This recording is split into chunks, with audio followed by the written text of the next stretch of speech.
first podcast in Australia history to be banned legally by the New South Wales court. Our place in Sydney was surrounded by about 65 cops. We had about 11 counter-terrorism unit squad that are specifically supposed to go after Bikey, but they came after me, a podcaster with no criminal record. My partner was pregnant at the time, so she was cooking in the kitchen, and they bursted through, came barging in, and the counter-terrorism Raptor squad have M16s. They're not like just normal police. So there was 3 of them with my partner on the kitchen floor, and then another guy comes with a pistol into the studio and gets me out. They wouldn't show us the warrant. The one guy was just holding a piece of paper, but would never show it to us. We were both arrested. We were put in cells next to each other. In the end, I was facing 38 years. Wow. In the end, they wanted to put one thing on my record. We beat all of it. They wanted to put one thing on my record, and it ended up being on my record. But then we appealed it, because I didn't want anything on my record. We appealed it and we won that on another judge. I just want to start off with the first question. When did you start content creation and what got you into it? Yeah, I started in 29.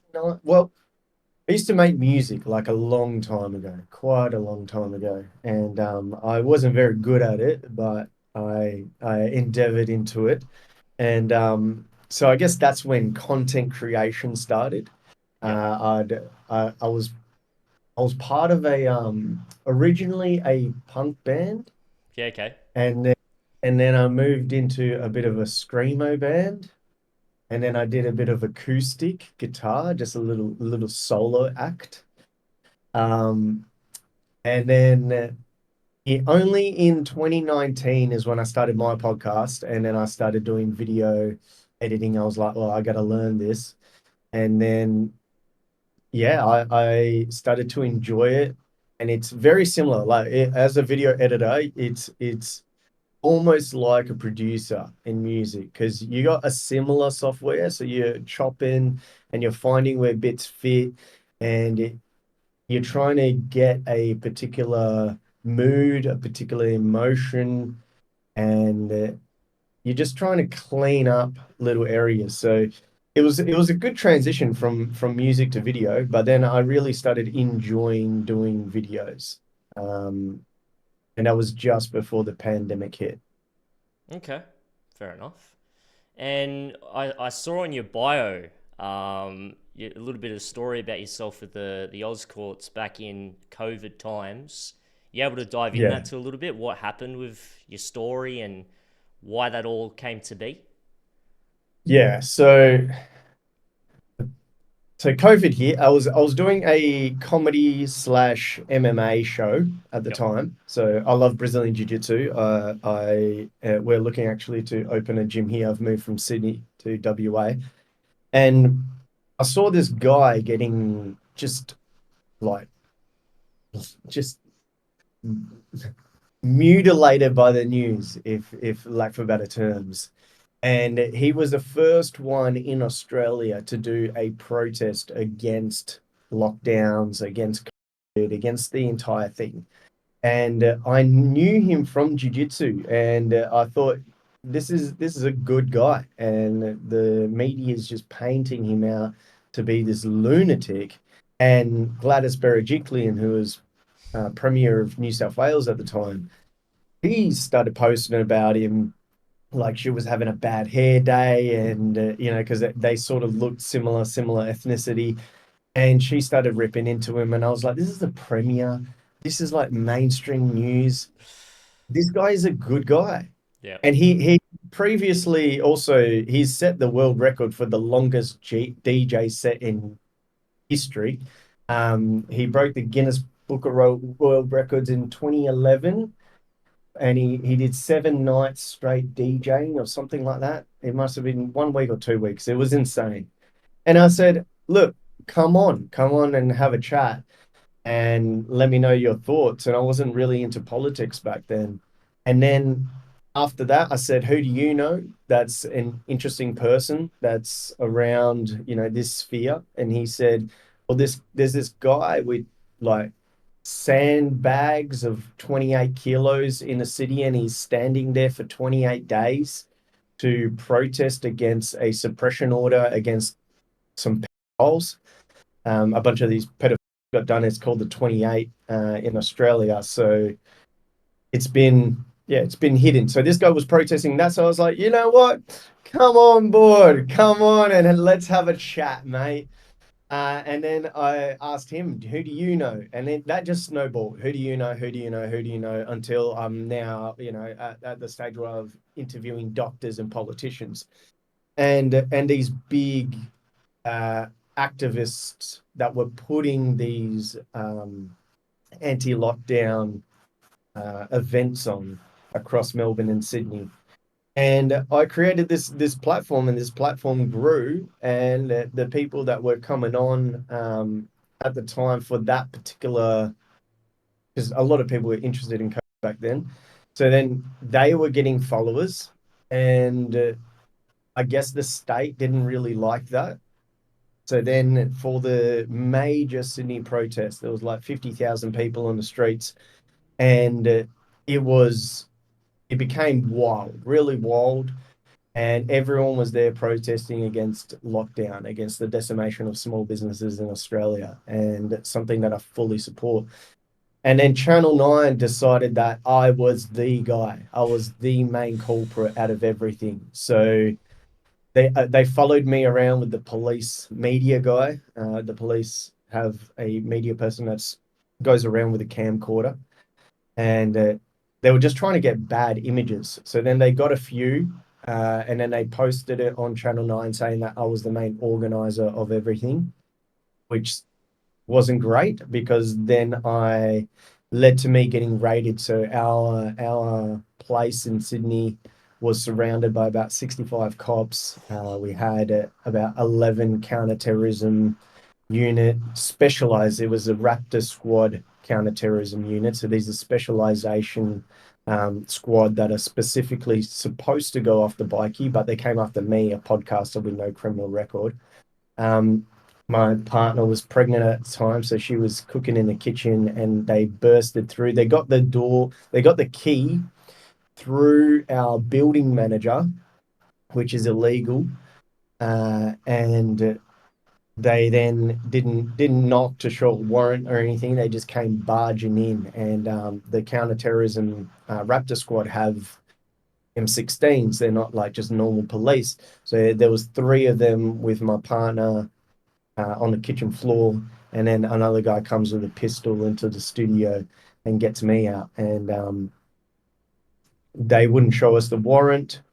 The one guy was just holding a piece of paper, but would never show it to us. We were both arrested. We were putting in cells next to each other. And when cops want to be really dirty, they will arrest you on a Friday, so you can't be seen at the courts until Monday. But because there was so many people at the time getting arrested for like street fines and just doing like nothing, like just living the days and were being arrested, they were trying to say that we couldn't see a judge for about 2 weeks. And so they were trying to just lock us in there. And luckily, Mark Davis is a phenomenal media lawyer here in Australia. He represents Friendly Geordies. He represents a lot of left-wing guys, and he doesn't really discriminate those. So he represented me, and I've gotten him to represent some other people too. And he was able to get me and my partner out, but well, he was able to get us to see a judge as early as possible. So then when we went and saw the judge, the first thing was that it wasn't just a local police, it was New South Wales police were requesting that I get taken off the internet first, which, you know, you got to use your emails. How are you supposed to do any business in this day and age without internet? Is very, very hard, especially when you're locked down and you can't leave your premises. So the judge, like, credit to her, she said, no, this is nothing to do with the trumped up charges that they had laid on me. And then they tried social media, and Mark argued against it. and I can't remember what the judge said, but she said no then too. And then they came to the podcast. And for some reason, she said yes. So it's the first podcast in Australia history to be banned legally by the New South Wales court. And then they essentially did all these charges. They said that I was there on a day with my phone in my hand, trying to get, footage, content creation, make videos with a phone in my hand, and they said that I assaulted two officers with my left hand. They said that I punched horses. They said that I was when they What? came. Yeah, they said that I punched a police horse. They said when they came into my property, they found heaps of drugs. They said that I was trafficking. Um, they said I had a deadly weapon, so they found martial arts, do jiu-jitsu. I love Bruce Lee. I bought these nunchucks that were foam nunchucks. They're about $11 on AliExpress. But nunchucks in New South Wales is extremely illegal. So that's like years and years in jail if you get caught with nunchucks. So these foam nunchucks, they were trying to say that it was like 8 years or something. And anyway, they trumped up all these charges. And the reason why they do that is that if you go to court and you have a list of charges that are that long, then the judge can't go, well, you're not guilty for all of them, even though you might be not guilty for all of them. The whole movie, it's not what you did, it's what you can prove in court. So it works like that. So they try and put all these charges on you, and then the judge will go, okay, maybe not that one, not that one, not that one, but you're guilty on that one and that one. So we had to get around that by doing some of splitting up the charges, which credit to my partner. It's like a Bonnie and Clyde situation. We sort of did that, and in the end, I was facing 38 years. Wow. Uh, when I sat down with my first lawyer, and he marked it all down because I didn't have marked right away. He marked it all down, and then yeah, he goes, this is pretty bad, and this is how much you're gonna face. And I was like, okay. So I go in there, um, and Mark just he was just phenomenal. He just did his thing, and in the end, they wanted to put one thing on my record. We beat all of it.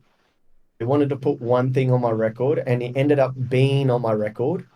But then we appealed it because I didn't want anything on my record. We appealed it and we won that on another judge, which was phenomenal. So yeah, never had a criminal record. Was just targeted by the state heavy. That's why I don't believe the media when people get arrested. Like I had a person that's come out of jail, but he's a massive MMA pioneer.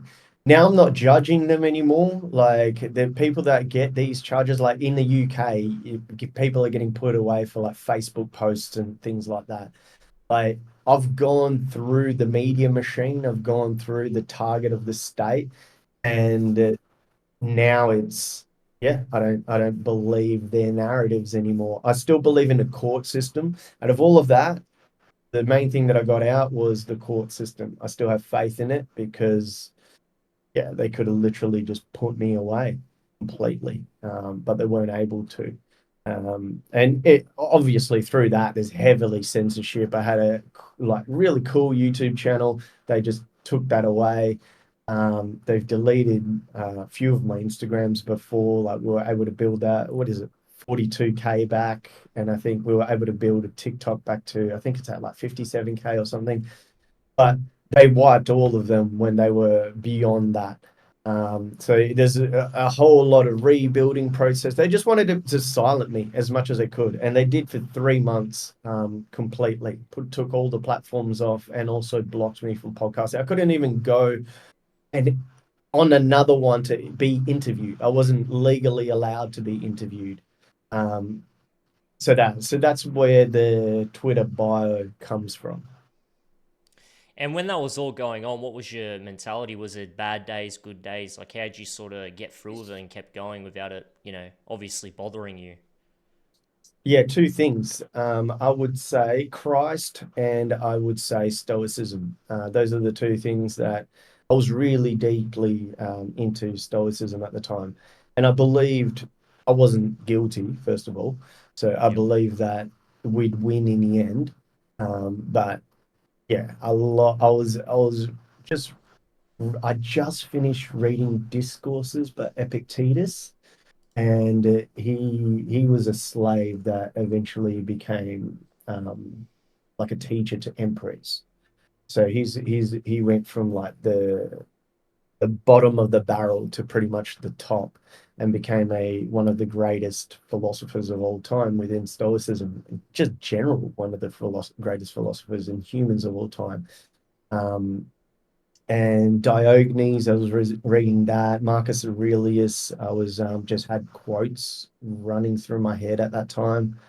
Um, but I was slightly before I was further, further into Christianity. But at that time, I'd say Stoicism held a big part of my mental fortitude getting through it for sure. And obviously, you probably would have heard about monkeypox. What's your thoughts on that? Do you think we're going to go through another lockdown, or what do you think about that at the moment? Bro, fuck those monkeys and those pox, lad. Well, Like, what? well, apparently, I was reading a little Tell bit. me, tell Apparently, me, tell me. What were you reading? Tell me. apparently, you can't even get it unless you're homosexual. So I think we're cool, right? If you're straight, you should be fine, right? 100%. Yes, you're completely right. Outside of Africa, it is 96.6% of people that have contracted monkeypox has been gays. And so heterosexuals don't really have anything to worry about, and no one's died Hmm.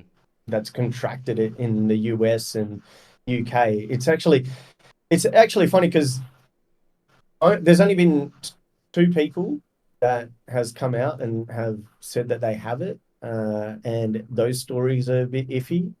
But I can tell you about monkeypox, right? So monkeypox started in 1958, and it came from monkeys in a laboratory where they were testing the monkeys with the polio vaccine. And the polio vaccine, yeah, Bill Gates is getting charged over in India for killing a like 400,000 kids, I think, um, with the polio vaccine. So this was getting tested in 1958 on these monkeys, and these monkeys suddenly got like chicken pox essentially from these vaccines, and then they called it monkeypox. But it was only in 1970s when it was found in an African, and they said, oh, they tested it though, and they said that it's not something to be scared of. It doesn't kill you. Um, it's like shingles. There's four, I think there's four. There's scarlet fever, shingles, monkeypox, and chickenpox. That's like the family of them. And yeah, they're not very deadly, especially to heterosexuals. And it's funny that it's only contracted by gays. It's just such a weird, living in such weird times that the gays are just here getting monkeypox, and homosexuality is being pushed on everybody, and it's just another fear mongering situation, I believe, and it's like COVID, Corona in the like Corona was always known as a cold, so I was never afraid of it. The guy that invented the PCR tests, like now you can say these things, but he even said that the test itself is not a test that should be used for any sort of disease because you can magnify it, which also leads into the Buddhist understanding of everything is one, because you can literally magnify almost anything in the human body and actually find a compound for a particular disease. So when they're doing those PCR tests, they're completely false. And the guy that invented it said that they were completely false. And he suddenly died just before, COVID came out, and they used his invention for this. And monkeypox is very similar. It comes from a lab, it's human made, it isn't deadly, and it's like scarlet fever, where you get all these dots, and for some reason it targets gays. Maybe gay. Very true, very true. And it's the same thing with the bird flu. They were talking about that for ages too. And now they're just see you later, you know. What happened to those chickens, bro? I don't know. Where's it? Where's the animal activists, for those millions of chickens? I think in Melbourne, how many chickens did they kill in Melbourne? I can't It's remember. It a was a large amount. It was a large amount. It was like a whole farm full of them, all just massacred. Yeah. They literally just started killing chickens. Yeah. I actually want to get the actual number here. 400,000 chickens, more than 1 million birds to be destroyed. So all these chickens die. Where's the animal activists? I have not seen them. There's a No. girl that walks around like semi-naked in Perth, and she's got like over 100,000 on YouTube. She's and she just sits there in her lingerie and like pretending that she's a piece of meat, and she just interviews people and say, well, will you not kill animals? And it's funny because some of the people that she interviews is even teens, and they're like, you're a crazy bitch. Like, what are you doing? Yeah. But I want to actually get her on a podcast, so I shouldn't speak too badly about her. Well, I saw a while ago. Didn't you have that guy that was eating raw chicken? What happened to him? He, he's a legend. He is a legend. He's yeah, so it's called the raw chicken experiment. He started with the raw meat experiment, but then he broke off and was just like went balls deep in eating raw chicken. And he's like, I'm gonna do it until my tummy hurts. And then he ended up on Dr. Phil, and Dr. Phil was like, okay, well, let's get some images of you when you didn't eat raw chicken. And he was a vegan. So he fully backfired on Dr. Phil and his production team because he looked terrible as a vegan. Yeah. And then they got him of just eating meat. And then he looked phenomenal. And then, they were like, well, one day you will get sick. They couldn't really say anything really because his health has been really well. I think it's ballsy to eat raw chicken. I don't know if I'll do that, but he believes that salmonella is only created when the cooking process begins. So then if you undercook chicken, you can then get sick. And but I understand raw meat. I've eaten raw liver, and I eat different things as well. I eat chicken hearts, not raw, but I've eaten raw liver before and raw meat, and I've been fine. There's dishes around the world that is raw. Like there's a mince meat dish from Lebanon, is it? And it's raw meat, and you just eat it, which I find it hilarious. You go to a restaurant and they slab a bit of raw fucking minced meat on your plate, and then people are just scoffing it down like, "Oh, I love this." Fucking hell. Wow. And is he still doing it? What's happened to him? I haven't seen much about him now. Yeah, he's still going. He's still going strong. I think he's got a very, very large following. I think he reached 400,000 in 2 weeks at the time. And yeah, he's still doing his thing, smashing it. He's a pretty funny dude. Um, but yeah, it's just one of the things. I think it's so outrageous that people just want to see that train crash. They just want Yeah, to see, bro. oh, like, what is he gonna die? Is he not gonna die? I have to watch this and I have to see it. But he's done a complete 180. Like as I said, he was vegan. Now he's completely against seed oils. He believes in raw milk. He eats raw chicken. Um, and yeah, he's an animal. He's awesome. Really good. What about you? Do you eat any raw meat or anything? Nah, What's man. your diet like? I mean, I eat steak. I'm not a vegan or anything. I like eggs. I like chicken. Um, I, I like my carbs. I don't particularly have a real, you can say, one dimension strict diet, but I do believe obviously eating home food is a positive thing rather than having KFC or something like that. But yeah, I don't know. I'm very interested in some of the stories. You look at like Joe Rogan, and you look at Jordan Peterson with their strict carnivore diets. It's something that Yeah. you could definitely do. I've done a bit of fasting. That's a bit of a battle mentally, but there's a lot of obviously health benefits for that too. So It's it. Fasting is very important. Dana White just came off a 72-hour fast, and he's looking in phenomenal shape. yeah, But compared to what he was, bro. You see yeah, his head compared to then to now, bro. It was like twice the size before, man.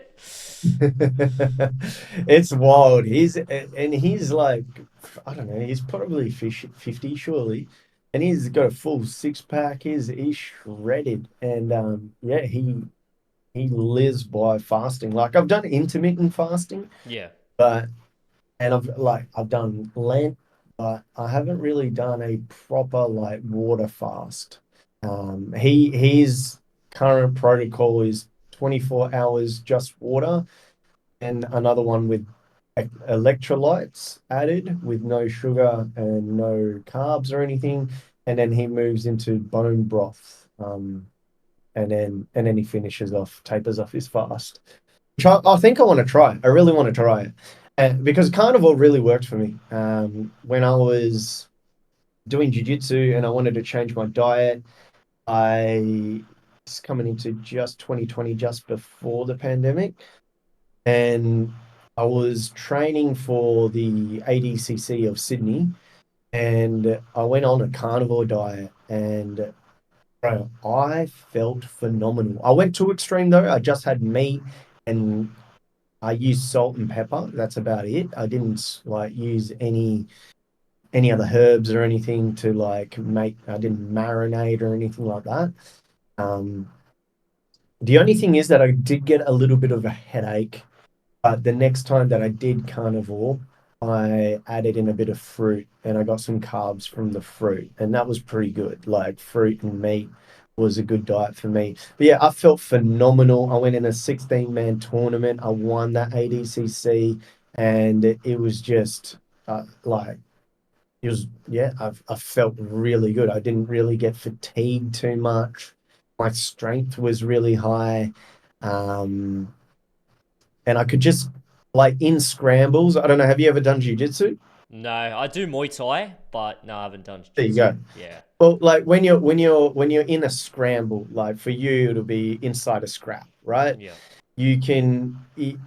To me, I found clarity. Like I could. It's not like you're in a matrix, but you're thinking of moves just little bit like faster than I was before. I was just thinking of them just slightly faster in those scrambles. And yeah, I was able to push through and get through it, and I felt really, really good. So yeah, I recommend the carnivore. I recommend adding a little fruit though. I don't think just steak or fish and chicken. But also, if you're going to do carnivore, add organs. Definitely add organs. Um, One of our sponsors is Ancestral Nutrition, and I was eating too like a lot of liver, and it just like it smells a bit, and you got to get through it. But if you fry it with a bit of onions, it's pretty good. But these guys make just the capsules. They make it in the capsules. Like And there's others that do it as well. But what I'm saying is that you don't have to go through the taste or anything like that. But all your B vitamins and your energy levels, you see a massive increase by having beef liver. So then I'll just added that to the stack. So in the morning, I'll have like a coffee and whatever vitamins I'm taking. I'll also just take the beef liver capsules, and then, yeah, it will make me feel really good. So if you're going through carnivore diet, you need to have organs in there. You have to. But if you don't want to go through the stresses of, the taste and everything, just find, a company that has good organic beef liver capsules and then get it that way. That's my recommendation. But yeah, I think carnivore diet is really, really good. Hmm. Might have to try it sometime. How did you start content creating? Well, I started about last year. I actually saw your content last year, and you All post right. yeah. And my first video was a protest that you post, which was Save the Children. Um, Okay. so I got wind of that, and I did interviews with those groups of people. That did all right, and then we obviously then segued a little bit, and we did a bit more like red pill content as that was trending. It was me and a group of friends at the time. Hmm. It's called Herc McGlurk. You can check it out. Funny name. Um, Yeah. but yeah, so I started doing that for a bit, and then one of the guys that was, I'm happy to talk about this too. One of the guys that was in the Yeah. Save the Children protest, he was actually half caste Aboriginal, and he was on the vote no for the referendum. So I then did an interview with him for the referendum, and at that time, that was an interesting time to do that type of content. Let me tell you, that was you definitely copped a bit of heat doing it, but nah. So I did that for a bit, and then I went back to the Red Bull stuff, and I'm like, I don't really. I'm getting a bit bored of this. I want a bit more of a direction, a bit more of impact, and that's why I started doing streaming about 3 months ago. So that's my timeline of content creation. Yeah, streaming is an interesting one, eh? It's It I need is. to start doing streaming more. Like I do a lot of editing stuff and put it out and then do it that way. But streaming's, yeah, it's a quite an interesting space. Um that that time was interesting, that referendum, wasn't it? It was. And it was great that a lot of the Aboriginals saw through the bullshit Yeah. and didn't vote yes. As much as the media machine It was. just, It was bad. descended down. But it was just hilarious that it was like 60 to 70%. I can't remember the exact percentages, but it was that high that said no. And it was just a good slap in the face to the government. What type of red pill content did you do? Oh, just like with women and stuff, asked some questions about relationship dynamics, stuff like that. Did that What'd for you a learn the bit. most? What did I learn the most from it? Yeah. Gen Z is cooked. That's what I learned a lot about it. Gen Z is freaking cooked. We're cooked. Brother, what is wrong with Gen Z? Tell me. We are cooked. Like you can look at the referendum. If you had to look at the statistics of what demographic voted no, what voted yes, our demographic, well, Gen Z, the ones that did vote yes was them, and then the rest just wrote nothing and handed in blank. So that shows you where our mentality and the media machine, as you can call it, propaganda for universities. That's where you can see where we're heading. And then you talk to these women, and you listen to what they have to say, and then you obviously have a bit of dialogue, and you realize that they say one thing but they mean another. And it was an interesting interaction to have, because you see those videos, but to actually have it in person and to have that discussion with them, it sort of Run backs me through up. some. Well, for instance, you can, like, for instance, we would ask, what do you look for a man? What are the standards you have a man? They have to, earn a certain amount, 6 figures, wealthy, fit, status, all these things, right? And Yeah. you'd explain to them what the percentile of men that are in the top 1%, and they're like, you look at them, and it's not trying to be, completely rude, but the fact is you're average or below average. I'm sorry to tell you that for the majority of the women that I was talking to. And Yeah. it's like they want they want all these different things, but in reality, they're not reciprocating what that men would want. And this is another thing too with my generation, Gen Z. especially, is with narcissism. I cover that a lot too. And you look at how everything's set up now with social media. You see how, women can have a harem now. They can have, friends in the friend zone. They can have exes always at a click of a finger or a text. And then they can, use social media, provocative photos, cosmetics, makeup, all these things. And it really distorts, the dating market. And it's made a lot more people, not just women, men as well, but it's made dating and society as a whole very self-absorbed and very selfish. So that was a big wake-up call for me, and understanding, some of these narcissistic traits that you can look out for, because a lot of men these days, I've noticed through, friends and social groups and even online, because men don't have as much options, they tend to, lower their standards a bit. And I've watched a lot of them do that. And when you lower your standards and your boundaries and you allow a woman that is narcissistic to take over, well, you're going to get destroyed. You can have a look at Ben Affleck, a guy that's, the top of his game, a really, really famous celebrity. And you see his history with J-Lo. Like, a guy like that has everything but doesn't have boundaries gets destroyed. And you go through the history, just to segue to them for a little bit. You go through the history between Ben Affleck and J-Lo. Ben Affleck, through the relationships, kept love letters, text messages, emails of J-Lo. Meanwhile, he's in different relationships, and they still work together in different aspects and jobs, and obviously, movies. And, you watch her use the public platforms that she has as a celebrity to document and speak about her relationships to the world. And you watch how quickly she moved on, because you got to understand, she was with Diddy at the start, right? So, that's a big red flag to begin with. Yeah, she dated Diddy. Was she? I didn't know that. Yeah, she was with Diddy. Like, and you know what he's like. So for someone to date him, you already know that's a bit how you're going. And she went from him, and this is what they do. They monkey branch. So once a guy's in a devaluation stage, or I can talk about the men in a minute, but we'll go with the women at the moment. So when a guy's in a devaluation stage and they start destroying your boundaries, little nitpicks, devaluing you as a person, they're already hoovering by messaging, by, using, like she does, the public sphere, the media, to communicate with her harem, past ex or future partners. And what she did with Diddy, she went from him to, I forgot the guy's name, but he was a very wealthy man. Within 2 months, they broke up.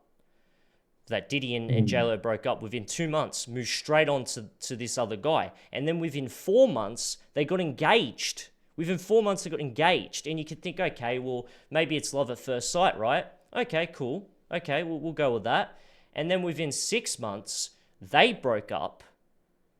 Well, they were having trouble, apparently. They were having trouble. And she was filming movies with Ben Affleck while this is all happening with the guy that she's engaged with. And long and behold, within that 4 to 6 month period, she breaks up and cancels the wedding with that guy, and then goes within 2 months to Ben Affleck. So you can already see the trend here. And then they last for a bit. They had a bit of hassle, blah, blah, blah. And then she hopped to an NFL player. He couldn't have. She did. Yeah, I know, right? She couldn't have kids. He couldn't have kids. He was infertile, whatever. And then she went with another guy. And then Ben. Holy shit! Did she? Yeah, really? Yeah. Not. So she was essentially ran through before Ben Affleck. Yeah. So she went from the first guy she was engaged with, after Diddy, to Ben Affleck, to an NFL player, to another guy, had kids with him, then went back to Ben Affleck, and then obviously they've recently had their divorce, and it shows the immaturity. This is another big red flag, is their 3-year anniversary on their wedding, she files for a divorce, right? Pretty insane, right? That's a pretty good way to damage a guy emotionally and mentally. And while this is all happening, you follow Ben Affleck a little bit too. When she went from the NFL player to the other guy, he was filming Daredevil, and I can't remember the actor. He got with her, had kids with her at the same time while J-Lo's doing it, sort of as he was saying he was trying to settle down. But this is the thing with the trauma bond. When a narcissist has devalued you and abused you, because this is all trauma, this is all damage and psychological warfare for a long period of time. And when he was in that Mm. marriage, he had alcohol problems. He's telling the public, this is why it's a bit like, how you going? Well, his actually wife told the public, not him. He had love letters and emails and all these things of J-Lo. Meanwhile, he's in a marriage with kids. And if he has love letters and he has all these different things, he has access to her. He's obviously talking to her or some sort of form, because they were still filming together too. So he's watching while he's in a marriage, watching this girl he can't get over, getting ran through, having Mm. kids, talking about love life, all these sorts of things, probably even, pampering him, wants to do a second chance.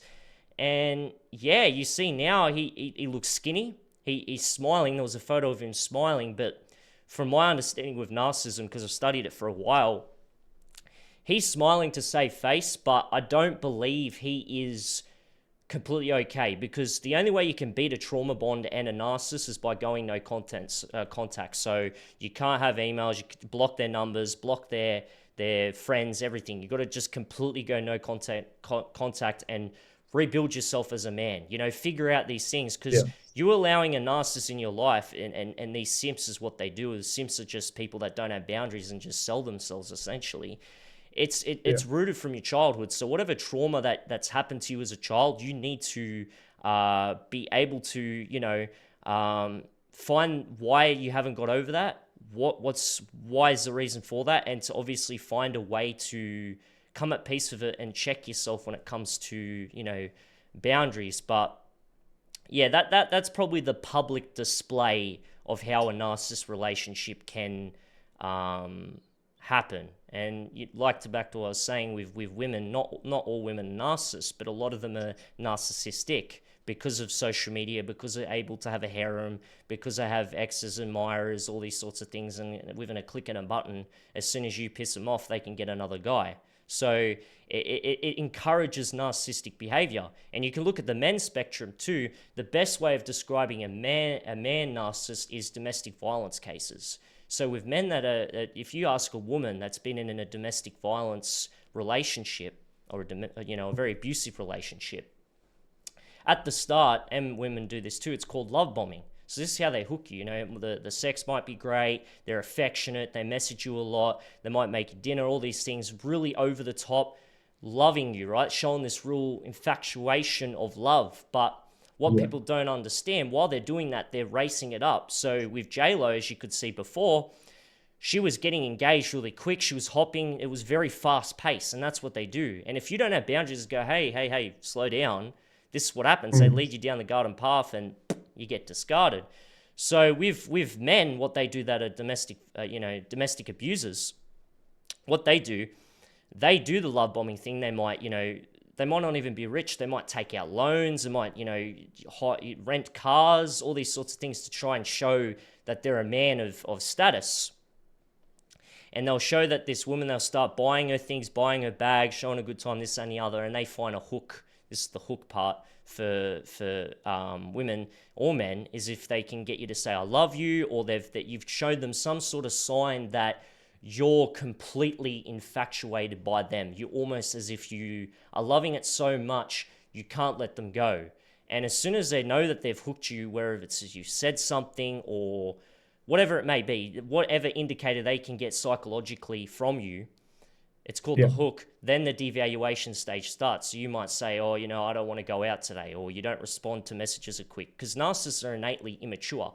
So it could be the littlest thing, and as soon as you inflicted that narcissistic injury, it's devaluation stage, and you're going to the ground essentially. So with domestic violence cases with these men, a lot of women say that these guys at the start were really, they're the guy, they had their money on point, they had all these different things, but it was a facade. And what the men that don't have status and competence do, that are domestic abusers, they use physical and mental abuse to keep the woman, to make sure that they can Mm. retain her. So they slowly but surely destroy her to the point where she cannot leave him. And that's why a lot of domestic violence victims as women can't leave the man, because of the trauma bond. That's why. Like, a lot of people say it's just logical, just leave him. But they can't, because of the psychological warfare that they've done for a long period of time. So that's the spectrum between men and women with narcissism in 2024. Mm. And what's the alternative? Like, for example, if a woman, because someone might hear that and be like, oh, I'm with this girl. We've just started dating and Yeah. she's being really nice and she's cooking all the meals and she's being really loving because at the end of the day, women also, whether they know it or not, they have a body clock. They also know that the number of men is quite low, the number, especially the number of men that they're attracted to and that they want to keep. So if they do find this guy in their own head that they do want to keep, they will try everything that they can to keep that guy. Now, if a guy has just met this girl and then he brings her home and he's been dating her for about 2 weeks, or they're in the honeymoon period, because that's generally when you see a lot And of to this take to place. interrupt you, the whole Yeah. honeymoon period, that's another form of love bombing. Like people don't realize that's love bombing. Yeah, But definitely. continue. Definitely. Yep. 100%. I agree with that. So, how can they differentiate between sincerity and love bombing that turns malicious? Well, I want to make something clear. The men that get destroyed by narcissism, it's their fault. And I tell you why, because of boundaries, right? So for a man that's having this great woman that's doing all these things, the best way to tell is first off having boundaries. So have, non-negotiables. It might be as simple as I can't message at this certain time, I can't go on this certain day. Just start saying the word no here and there. Try and make sure Mm. that you're not completely overextending yourself to the point where you're suffering. That's number one, and seeing how they're reacting to that. And then another thing too, while you're going through this period, this honeymoon stage, try to get to know her, try to get to know her relationships a little bit better. Try and get a little bit more understanding of her dynamic. Does she have a father in her life? What's her relationship with her father, her mother, her cousins, her Mhm. siblings, you know? And try and find out just the basic things about her life to get a good indicator where she's going to be. And another thing too, what's her Instagram? These narcissistic people, 9 times out of 10, they're telling you what they're doing.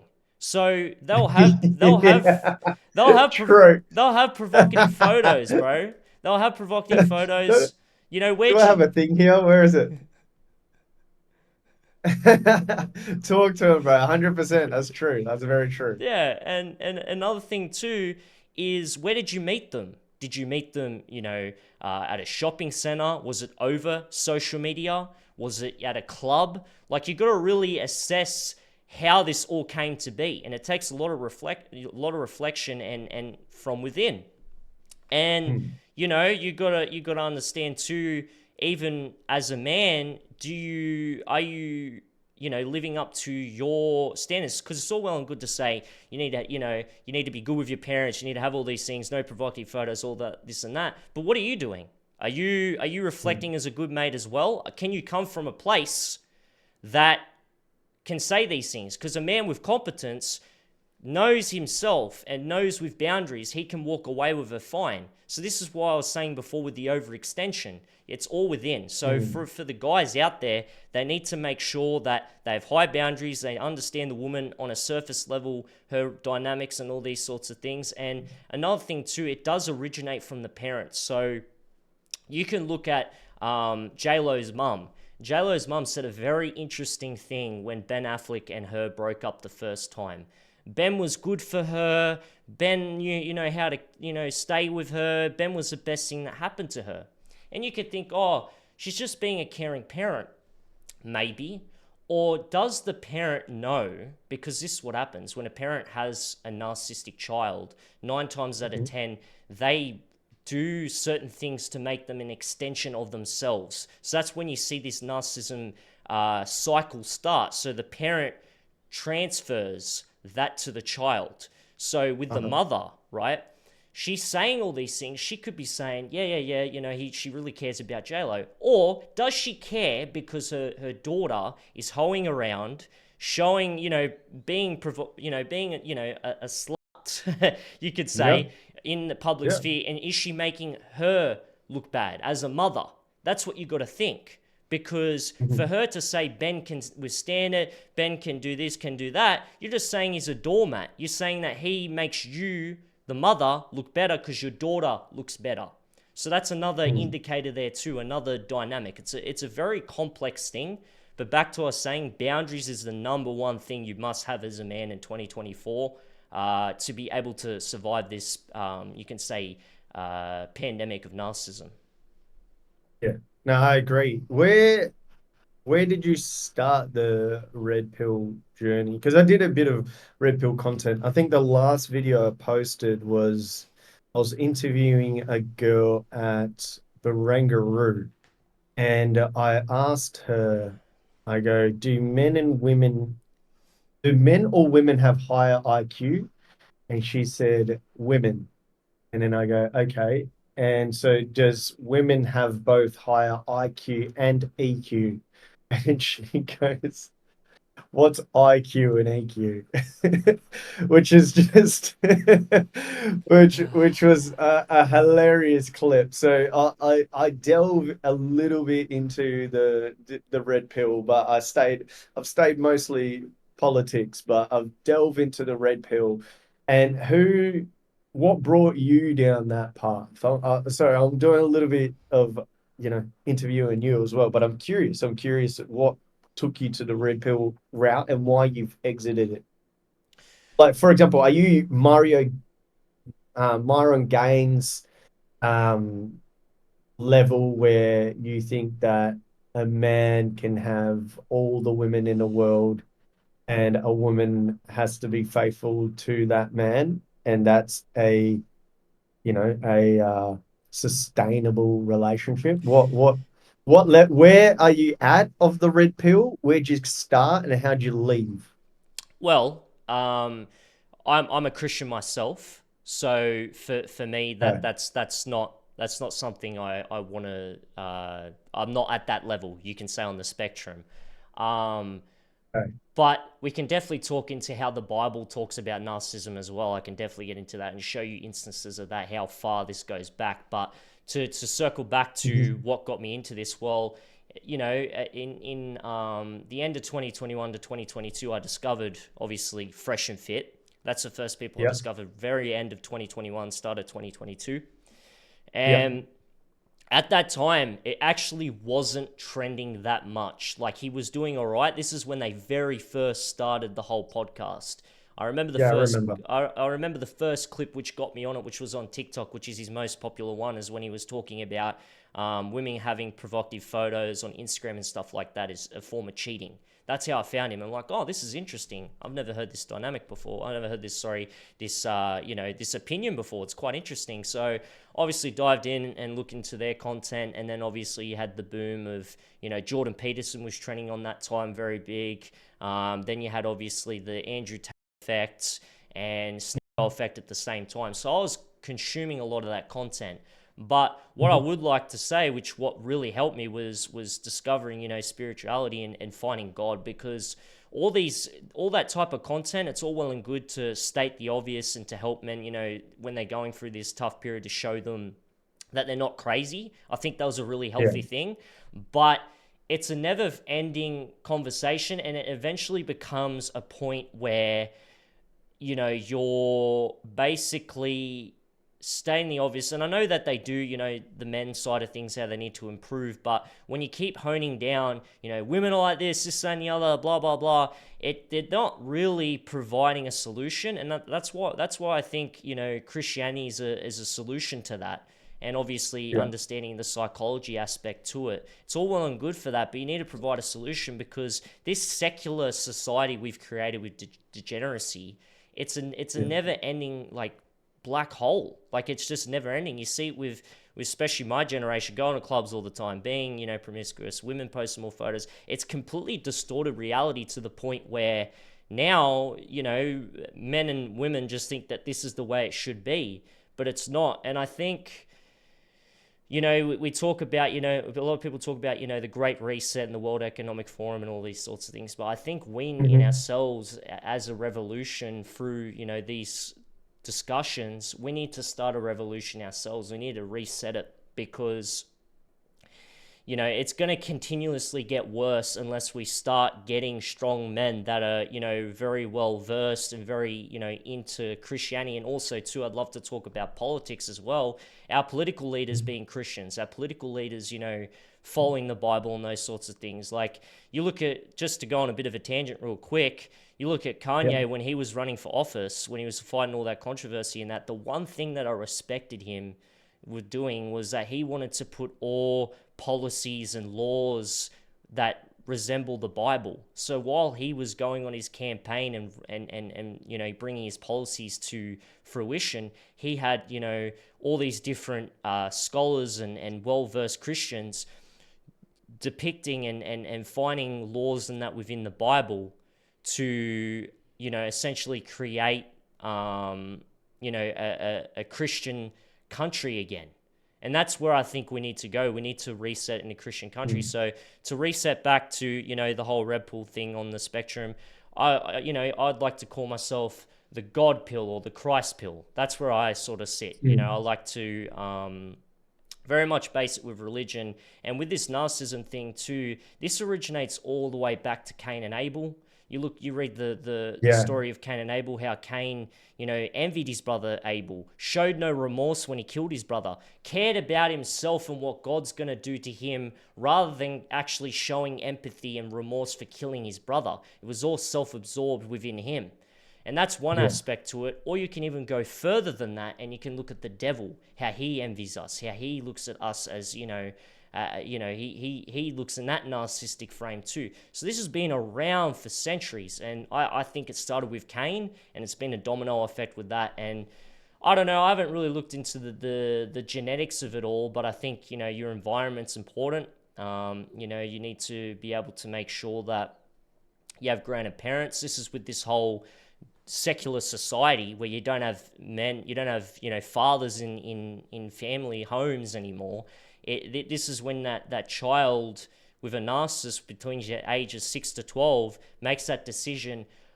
I have had a terrible thing happen to me. I'm now going to extract the world from myself, extract resources, and I don't care how I'm going to get it or who I have to destroy in the process. I'm the victim. This happened to me.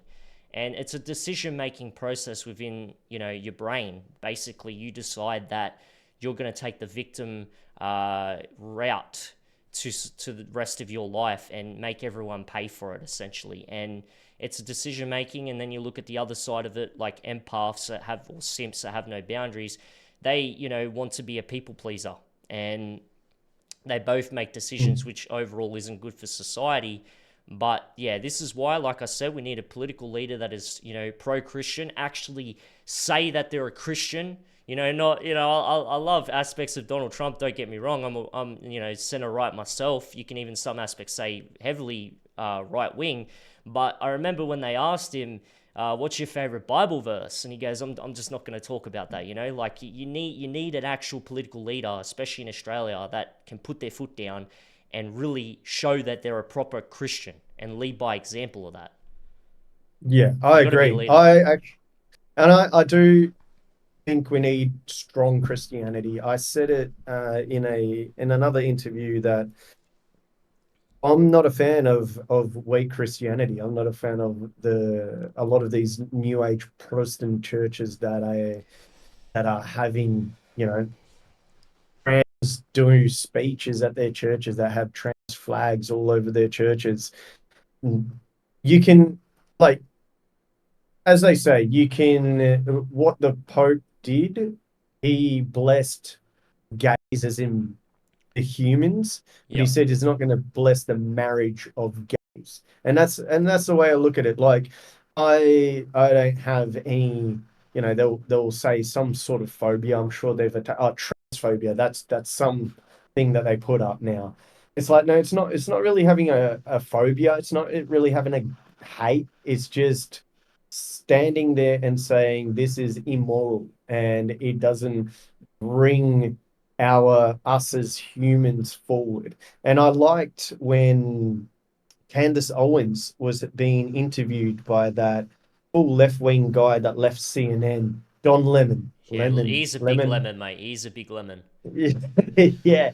But he was being interviewed and he tried to corner her by saying, so what's your thoughts on gays? Do you think that it's immoral? And he thought she was gonna, you know, step down like every other Christian has been doing for so long now. And I think it's coming to a point where we do need to stand on muscular Christianity. And she stood on that. She just goes, yes, what you're doing is a sin. I don't approve of your marriage. And it's fair enough. And that's our standpoint. And it should be that. Like Christians conquered the Roman Empire, right? Christians conquered the Ottoman Empire. Christians went in there with King Baldwin to Jerusalem with when the Ottoman Empire was massive and there was 400,000 different soldiers from you know great empires that they had conquered, and then just a handful of Christians waltz in there and make it the kingdom of Jerusalem. That's the Christianity that I support. I don't support all this weak Christianity where they just fold and they have vaccination centers at churches. They let their grounds be taken by all these protesters that don't even they're not even protesting for Christianity. A lot of them are just protesting whatever gay thing that they're protesting. I think we need strong masculine Christianity back. I think we're slowly getting it back. And you can see in different content as well, because there's been a lot of degeneracy. We've had a wave of degeneracy, and right now I've seen some content where it's like a streamer is on Omegle with a girl, and this girl is just the bottom of the barrel, good looking girl that would just destroy your life. And then she's like, "Oh, what would you do if I was with you in a room for 10 minutes?" And then she's expecting like to be something like promiscuous, and he's like, "I'll sit there and read the Bible to you." Yeah. And it was like it was great. And I saw a female do that today in a content. She was like walking. It was one of those guys that do the vox pop thing, and she was full Christian. And then when they were talking about relationships, she was like, yeah, if he doesn't read the Bible, then I'm not really interested. And I do see that shift coming along, and I think the red pill also needed to happen, but I do see a death to the red pill, Yeah. and because it can only take you so far, it doesn't hold any weight. It's like spirituality. You can go up into and when I say spirituality, I don't even mean Christianity. I mean like spirituality of, I don't know, like star signs and all that shit. Yeah. It can take you however, but in the end, you don't find yourself. You become even more lost than you were before. And that's like women that don't have children. Like, the looks will fade, and you will feel like shit, and you will feel like you wasted your life, because at the end of the day, the last thing you want is to be old on your deathbed with no family around you, because all your older family would have passed away by then. You didn't have any children. If you're a single child, I couldn't even bear to imagine that emotion, because they're here to procreate, you know, they're here to nurture. Men are here to create and build. Um, and it's a beautiful synergy that we have, and that's why I don't agree with um, sexualities or anything like that. And I do think our leaders need to be stronger in faith, and they need to stop being Marxist communists. They need to stop being globalists. They need to understand that the beautiful thing of our nation was that it was once a fundamental Christian nation, and the more that gets removed and removed and removed from all Western nations, we see it constantly and consistently collapse. And it's something that everyone sees apart from these politicians. And we also need to understand history as Christians, because they're trying to change history, a lot of history, but we need to understand how much persecutions Christians have gone through. And it's something that we strongly need to stand on. If the Jews stand on 6 million Jews killed in the Holocaust during World War II, post Holocaust, in the Soviet communist regime, 20 million Christians were killed. A little bit more, right? Yeah. So we need to understand this, and you need to understand that in China, right now there's an underground church. They tried to stamp out the church in China, and the church had to go underground. And now the church has grown so much that they have more members than the CCP. And now China understands that they can't defeat it, so now they're trying to change the Bible, and they're bringing on their own Chinese Bible. So we need to understand history and fundamental how much persecution, how much perseverance Christians have had, and understand that it's not this passive religion and passive ideology that people, try and make it out to be, like turn your cheek and then turn your other cheek. It doesn't mean they just get beaten again. Like what was at that time is that um Jews, and then adopted by the Romans, slapped people with their right hand, with the back of their hand, and it was a derogatory thing to do. So as Christians, because they were getting persecuted so much, one of the things was turn the other cheek. And there's so much history behind just that. So turn the other cheek and do it again and let's go, or turn the other cheek and they're unable to smack you in a derogatory manner. There's so much nuances to even that phrase, and it's not a passive, weak thing. Love is actually the strongest thing, and that's the representation of Christ. He died for our sins on the cross.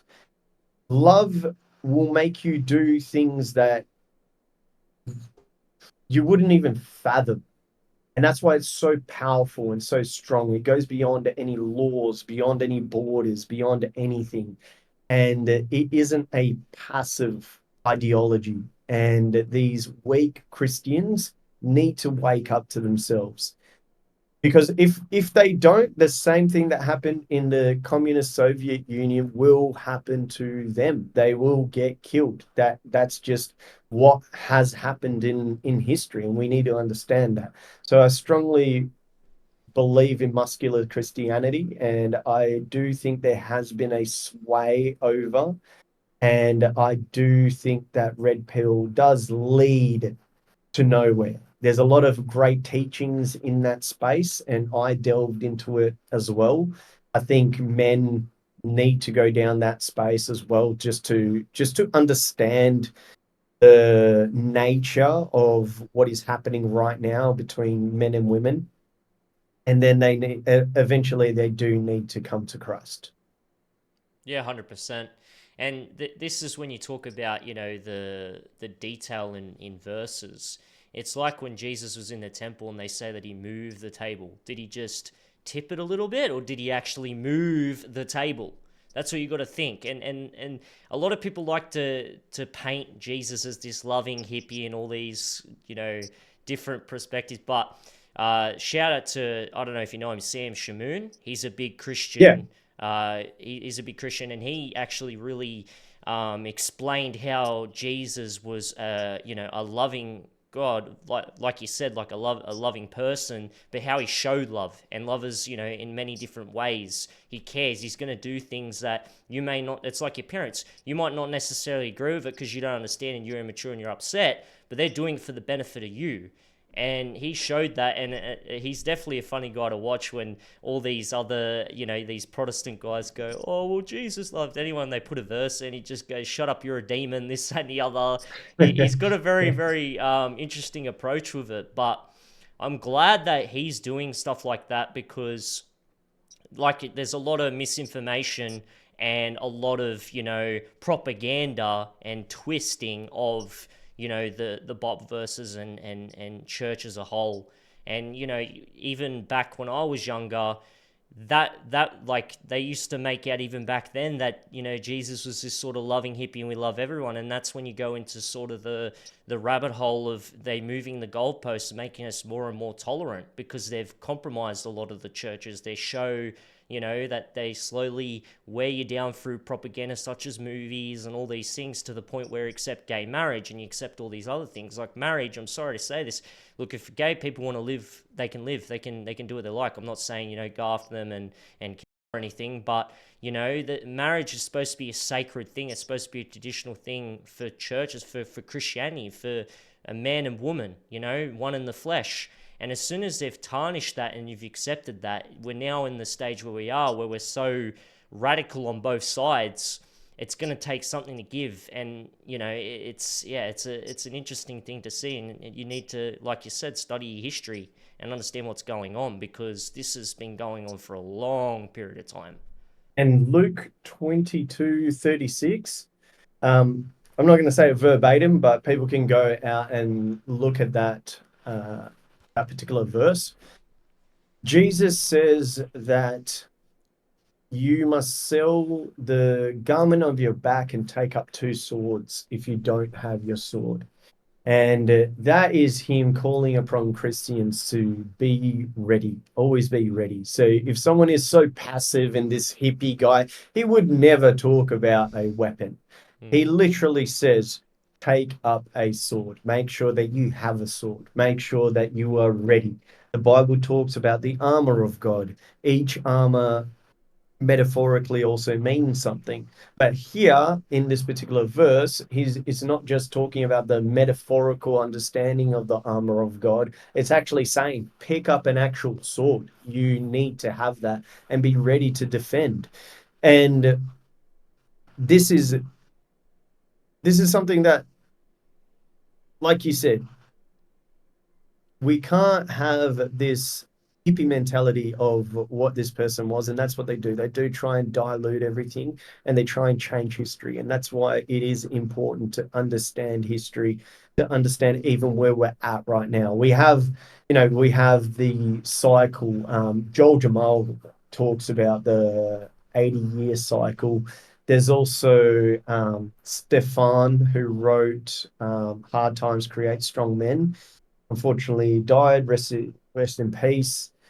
But the world revolves around different cycles. Everyone understands that. Even hippies, even Buddhists, even Hindus, even whatever. Everyone understands that there's cycles. So if you know that, you need to try as much as you can to learn your history, and you need to understand that they're trying to change history. So you need to be ready and with knowledge.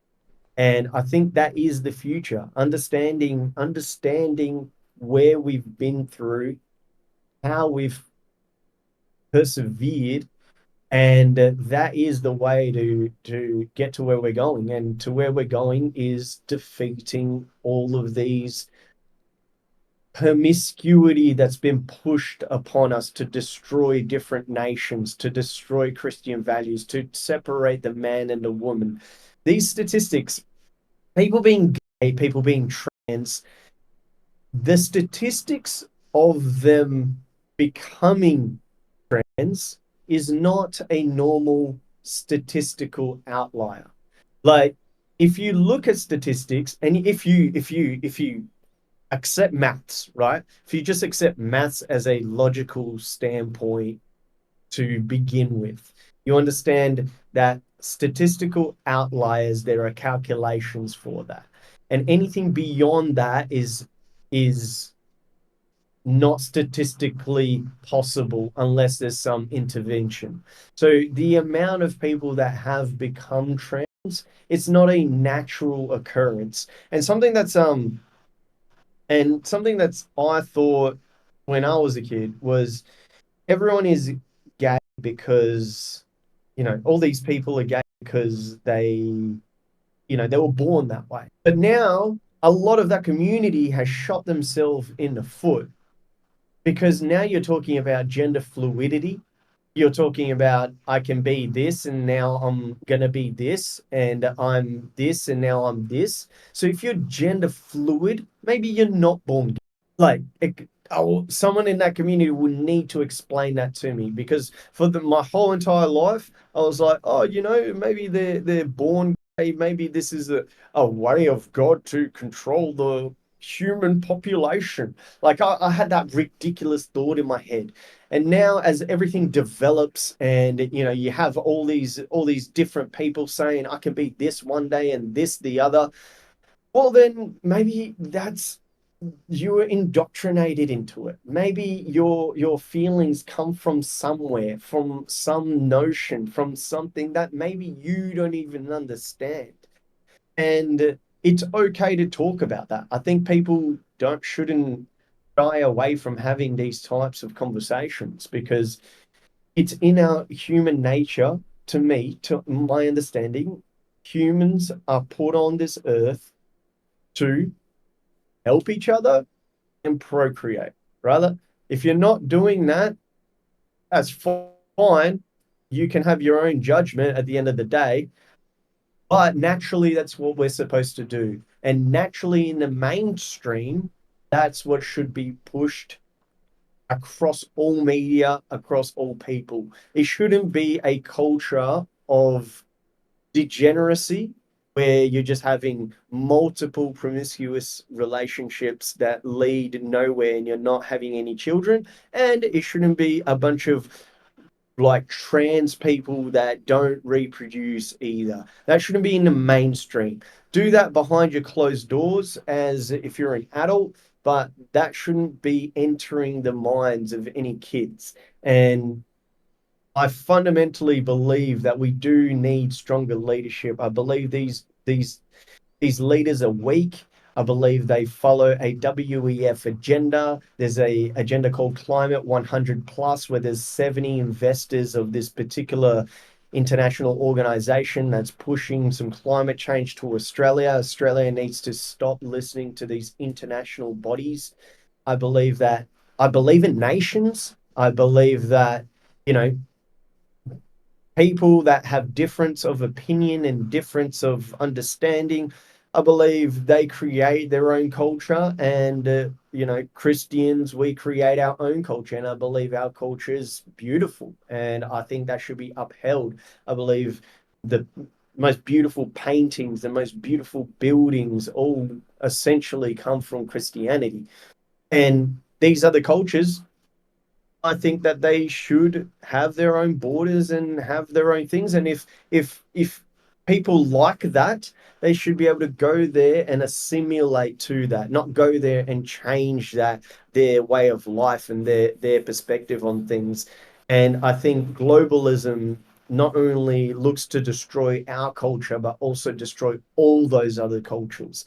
It's possibly one of the worst things and worst ideology, next to Marxism, that is being adopted internationally. And it has been attempted to be adopted internationally multiple times. And people need to wake up and understand that these people, at the end of the day, are looking for control.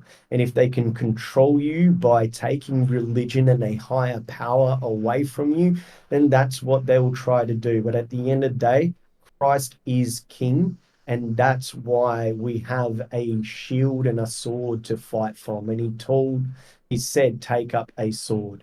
He said, sell the clothes on your back and take up that sword, because you will need to defend yourself. Well said, well said. And the other thing too that I want to talk about as well is, obviously immigration. You look at that as a whole globally right now. A lot of countries, look at Europe, you look at the UK, you even look at Australia. I'm sure that I've seen a couple of your tweets and that you're pretty well aware what's going on here. You can definitely see the trends, and it's a global attack. In my opinion, this is my opinion on it, that they want to destroy whatever culture we have left as nations, flood us with immigration, and then when it gets so bad, like it is right now, where our citizens can't even have houses, they can't live in houses, they can't rent because they're outbidding each other. Meanwhile, our government's helping out all these immigrants with housing, jobs, visas, these sorts of things, and we're becoming essentially second-class citizens, even though we live here. They're going to eventually flood it with immigration to the point where maybe they might come. This is my, conspiracy theory on it. They will then come as our savior. And, this is when you could talk about the digital ID, you can talk about CBDCs and the WEF agenda. They then, start, we're going to save you, all these sorts of things, but this is what we're going to have to do. This is the, you look at COVID and all these things, they come as your savior. This is how we're going to help you.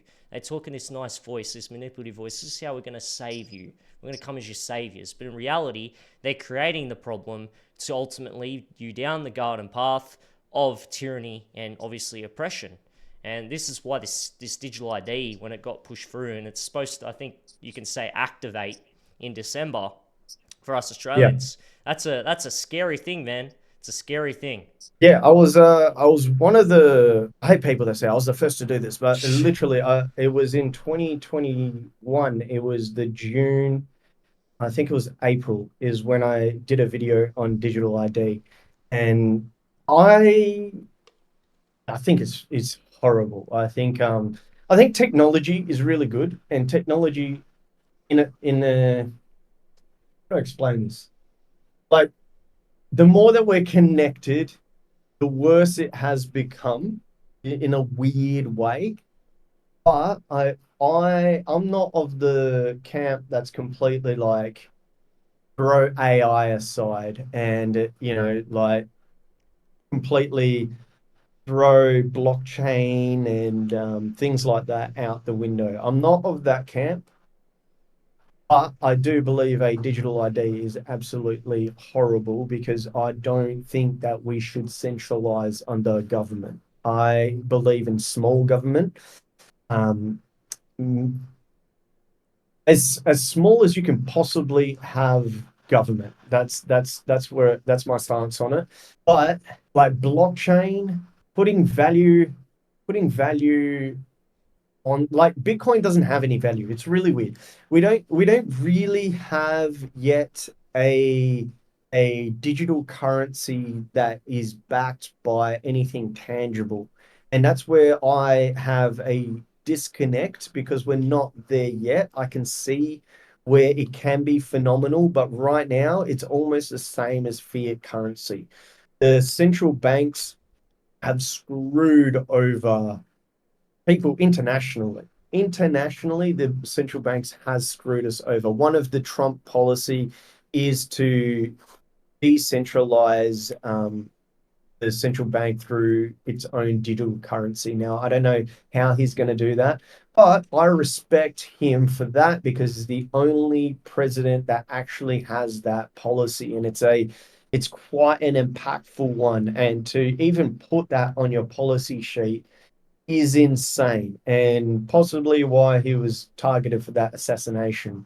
It's we're moving into a digital world, like, more and more and more, and we've advanced so quick, and we can tell not only from the advancement from a Nokia 3310 in the 1990s to the phones and the iPhones that we have now, but also AI within a year has been able to almost capsulate and deliver reality through these videos. Um, and that's in 1 year. And as soon as we get further down that path of distorting reality, it's like we need a lot of grounding still on the digital system. But I completely am against the digital ID. As I said, in April, I was talking about it. I said I led people to the June document, which was the first document that was released regarding digital ID in Australia, and it's it's exponentially just gotten worse and worse through the policy. So the original policy was average. Now it's just everything has to be part of my gov, and Yeah. all of this. What's really annoying is that they masquerade all of this. They masquerade it in good. So it's like oh, there's hacks and things. So what we're going to do is we're going to centralize the system so we don't get hacked and everyone is together on the same thing. It's it's disgusting how they use good for really horrible, evil shit. Like, oh, we want to be all inclusive. So, you have to let a tranny read a kid's book to your kid at your local library because otherwise you're not inclusive. It's like, yeah, we should be inclusive, but no, I don't want that. That's horrible. Yeah. And they masquerade these things on good, and then they deliver horrible things. And it's 101 communism. Like, it's 101 Karl Marx saying, look, we're not paid enough and the workers should have a lot of the labor profits rather than corporations. And sure, that sounds reasonable, right? But then there's all the other stuff that is like you open a floodgate of a whole bunch of other shit that's really, really fucking gross and awful. But yeah, we should. What we have as labors, what we deliver from as the labor market, we should get more of the profits off of that, and we should be taxed less. We should have less government. Labors should receive more, and the country, the nation that you're in, should have a baseline of helping each other. Now we've removed that carpet of Christianity, which was the base level, which help each other, and we're putting in a new form of help each other that's socialism, but it's socialism to the communist end of socialism, and also the communist slash um, capitalist end, because China doesn't run a full communist regime. They run a mixture of capitalism and communism, and that's what they're trying to do. They're trying to essentially have this as our baseline of a social element, so a socialist standpoint of everyone should earn the same and everyone deserves the same, and then the profits are still going, to whatever corporation that it leads to. And not even at a small business level, I'm talking about enterprises and multinational conglomerates that the profits go to. And I disagree with that. I do think there should be a social aspect, but then there should be a nationalistic aspect of it as well. We should be nationalistic to our people. So if we are working and we're creating, these profits should then trickle down to the people of that nation, the culture of that nation. We should uphold the culture of that nation. And by giving people less tax and giving more of what they earn, those people are able to help other people. And it should be just how society operates. But they masquerade all these things, right? Digital ID. We're gonna help you take care of your data. But they've had so many data breaches. Literally, the MyGov itself had a data breach in 2022. So it's like, oh, you're going to control my data and you can't even hold the current amount of data that's there. It's just absolute bullshit, in my opinion. Well, you look at it too with the digital ID, how the principle of it basically, let's say that there's five Bob Janes, right? With the digital ID, every Bob Jane will have a number. And with that number, they can identify who you are, what bank accounts you have, where you live, what cars you own, what pets you have, where you take a shit. Like they know everything about you to the point Yeah. where, let's say, for instance, a data breach happens, an entity will have everything that you own. They know everything about you. Or vice versa, if you have a tyrannical government or a one world government, they can use that to obviously use, tyranny and oppression. And, like what you were saying, they come as like, the savior, this is a good idea, blah, blah, blah. And they're saying at the moment, it's not voluntary. That's how it always starts. Yeah, it's not voluntary, Mm. guys, but this is gonna, it's gonna be connected to your tax, it's gonna be connected to your bank accounts, your MyGov, everything, to the point where it's so difficult and inconvenient to not use it. Your, your average person is just gonna say, "Man, I just want to have a beer, fuck it," and they'll just do it. That's the the mentality that a lot of people have, and that's how they take you down, lead you down the garden path. And my question is to you is, how many people do you think are awake when it comes to this stuff, and are they majority? Are they a minority themselves? What percentage do you think? Let's not go the world, but Australia, you think is awake to all this? I think a low percentage. I think a really low percentage, and that's manufactured. I think that we are inundated with so many issues across the board, whether it's social or economical, and a lot of people just trying to either feed their family. Like there's a war in Ukraine. You've got a whole section of the population fixated on that war because that war was the first war. You got a war in the Middle East. You have a massive amount of the population that are fixated on the religious aspect, and a lot of the religious population fixated on that aspect. And then you've got, you know, whether it's the left wing faction that's looking at that conflict and doing it from a uh, humanitarian thing that aligns with their visions, or whether it's the Muslim population supporting the Palestinians, or whether it's the Jewish and the evangelical Christians that want to support the Jews in that situation.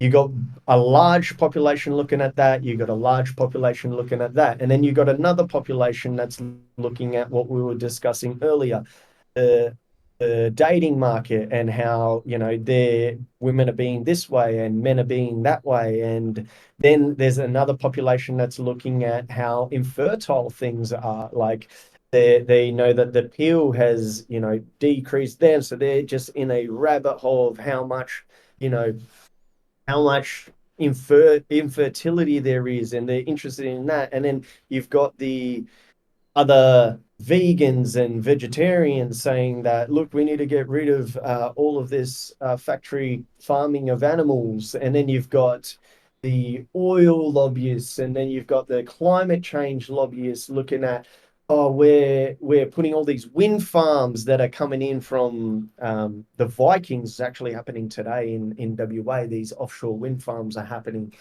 and just then it's just so much to keep up with. I'm just like, oh, there's actually some information that's about to come out next week that is happening right now. Copenhagen company putting these wind farms outside of WA.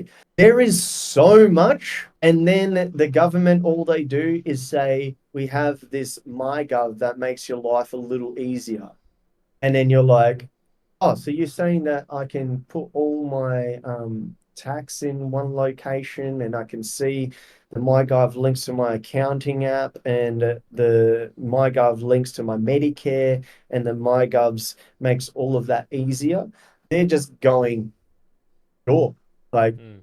like there's so much going on. They're going, sure. But they don't know that, you know, in Shanghai, if you get there's cameras on the streets and you're jaywalking, and you get your money gets automatically deducted from your account. Like they're not aware of that. They're and on top of all those things that I just said, you got AFL, NRL, the Premier League, the Olympics, the drinking with friends, like all of it. So I don't think it is a mass amount of the population that is aware of these things. And it's a scary understanding. And I think that's very much manufactured. I don't think it's a natural occurrence that all of these things are happening at the one time.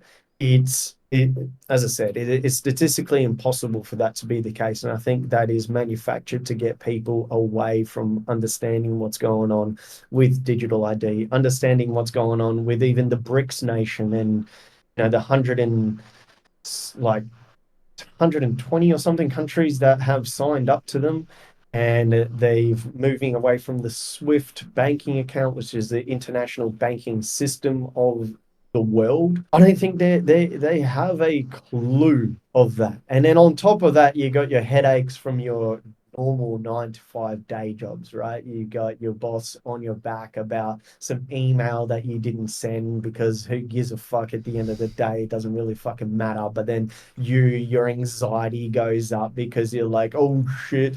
Uh, and you're not going to get fired, but it's like, oh shit, am I going to get in trouble? Like, who gives a fuck? But because of all those things, I don't think that it is a large percentage that's aware of digital ID. And it's a very, very scary things that everyone should be aware of. And I've spoken about this as well. I've spoken about how much I haven't focused on Palestine and Israel, because at the end of the day, I don't care about Muslims and Jews. And also I care about what's going on in Australia.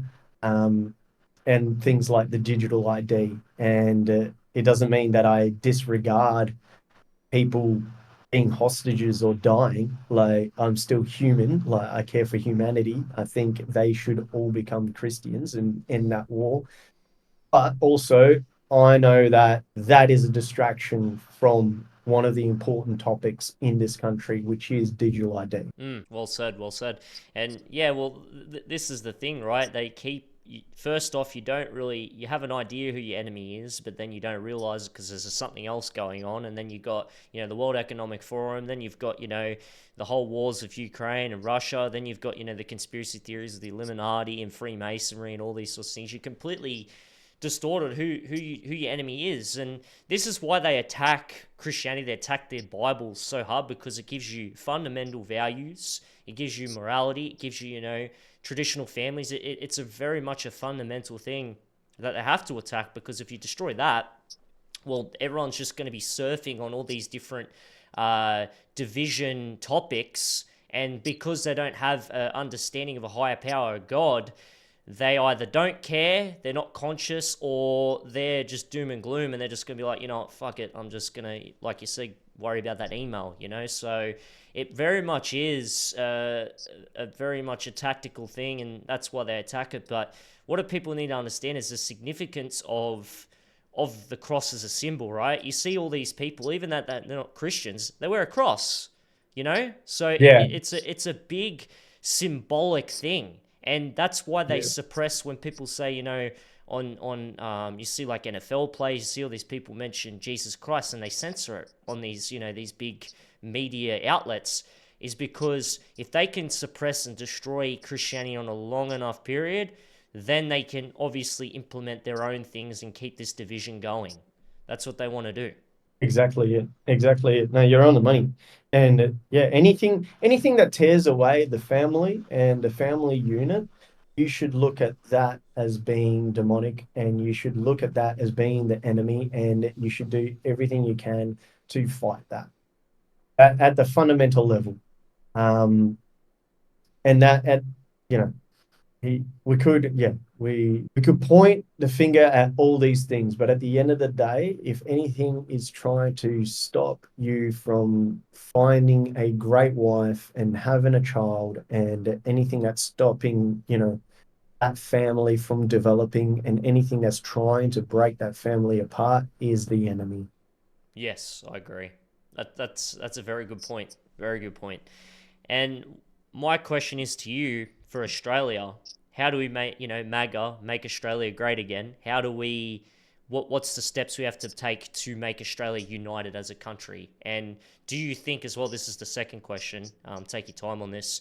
Do you think we have a uni party between the two parties in Australia? Yes, I believe we do have a uni party. I believe that we need to get away from Labor and Liberal as much as possible. I have like a tiny, tiny, tiny slither of hope left for these parties. I'm almost at the end. Like, I'm almost at the level where, like, I don't even support any of I don't think that the answer is in a political party. I'm almost there. But Yeah. right now, I do have a slight slither of hope, as I did with the courts. I went through it and they showed me that, they are legit.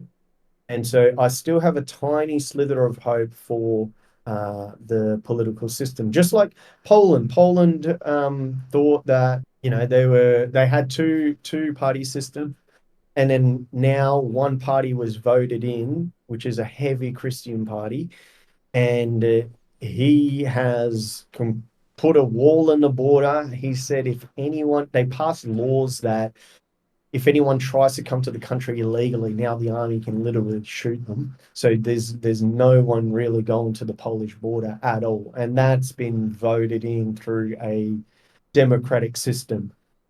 So I have a slither of hope there that we can get a party in that isn't the major parties, and that some change can occur, or we can infiltrate the Liberal or Labour Party from the ground up, because there's also shambles within the Liberal Party where they're not putting up their seats. In New South Wales, I think like 30 something seats wasn't even put forward.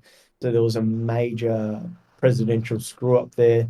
So that guy needs to leave his seat. He needs to leave his position of a president of the New South Wales Liberal Party.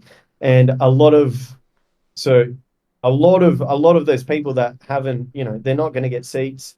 I think a lot of them are going to be disenfranchised with the party. A lot of them are going to leave the party. We've already had a lot of people leave the Liberal Party, like John Rennick has gone to the Libertarians. Craig Kelly was originally a Liberal Party member before he went to UAP, the One Nation. Now he's left One Nation. I think that there is room for these smaller parties, or for an infiltration of true values into these major parties. But right now, it is a uni-party system, and they both succumb to international pressure. And I think we sort of need to move a little away from being this little brother to America and other nations. Not that I don't like America and the UK and the AUKUS agreement or anything like that, but I think America has so much ground that we could stand on. Our gas and oil, we don't tax them enough. Our teachers pay more tax than our gas and oil companies as a whole, which is outrageous. Qatar charges like 90% for their gas, and they can give their citizens free university and not tax their citizens. And that's a tiny little Qatar nation, and we produce way more gas than Qatar. Mm. We have the power to be an incredible nation, but we're not doing that because of weak leadership that's following international regards. And they need to step it up. So I do believe that there's room there. Like I have a slither of hope for it. And we can turn things around, but we also need people to have balls. Like the Christian party, they've registered themselves as a non-for-profit. And one of the rules and regulations for non-for-profit is that you can't talk about politics. So how are you going to register yourself as a political party and then say, look, you can't even promote your candidate? That's the most, like, that's stupidity, you know? So these things need to change. But I do have a slight slither of hope, and that's how we can turn things around. We need to tax more to the people that we're exporting to, not the citizens. We need to tax the citizens less and tax the export more. And we need an overhaul of these parties, and to have more Christian values, and to have stronger leadership that's built on the family values, and that's built to prop up the family so the family can then help others within their nation. Hmm. That sounds like a good solution. How do you think? Because do you know much about like the Pine Gap? Do you know anything about that at all? Pine Gap? No. Yeah, so the Pine Gap is it's a facility that's owned by the CIA. Look into it. It's in Alice Springs. It's a massive Okay. fucking facility that's CIA intelligence, and no Australian citizens allowed to go there. The Australian workers in that place, that in that facility, they're only allowed in sort of the outskirts as like security essentially, and none of them know what's going on. And in the late 60s, early 70s, we had a prime minister that wanted to get rid of it, wanted to just like get the hell out of here. Like, you're not a part of Australia. And they used in the UK that position, that governor position. Mm. Basically, there's a clause through the Commonwealth and through our laws that they can dismiss the prime minister if they see it's unfit. Now, that guy that was in that governor position was a part of CIA intelligence, so he was able to get our prime minister out, sacked him. So ever since then, we Oh, haven't wow. we haven't even touched. Yeah, you can look it up. Look up Pine Gap when you get a chance after this, and Yep. that's a foreign entity that has surveillance and intelligence on us, and apparently it's a strategic sort of way for America to use satellites on this side of the world and gives them, advantages to that. But Australian citizens can't go there. You can't ask questions about it. Nothing. You can't go anywhere near there. And you talk. I thought you mentioned before Friendly Geordies before. He actually Yeah. he did a video there. He did a video. Yeah, Yes. Now yeah, it's bringing. I was about to say that. Is yeah, that the same place that he? Okay, I did watch that video. Yes, I know yeah, what you're talking about now. yeah. Gotcha. It's It's it's There's a crazy. lot of Americans in Northern Territory. They Yeah. have Navy bases, and they're starting to change the accent of Northern Territory because they've been there for so long. It's Well. actually insane, and it's also the deal that Australia just made with the Islanders. That he was so a deal was just made with the islands, which all the islands around, not Fiji. Maybe it is Fiji as well. All the Samoa Islands and all the islands on top of Australia, they've just made a deal where Australia can now send police over there to police them. And they said it that it's this thing that's going to block them from a Chinese invasion, which is which is Oh. insane. The First of all, we don't have enough police anyway. Yeah, I We're know. We're getting rid losing of them. police, Yeah. yeah, in record numbers. So Yeah. I don't know who they plan to send over there. But what's hilarious is that when Albanese was speaking to the New Zealand Prime Minister, there was a journalist, a New Zealand journalist, that had a camera, and she caught them discussing the project, and he admitted it that it was pushed by America. So it's not even a an Australian and like the Pacific Islander deals.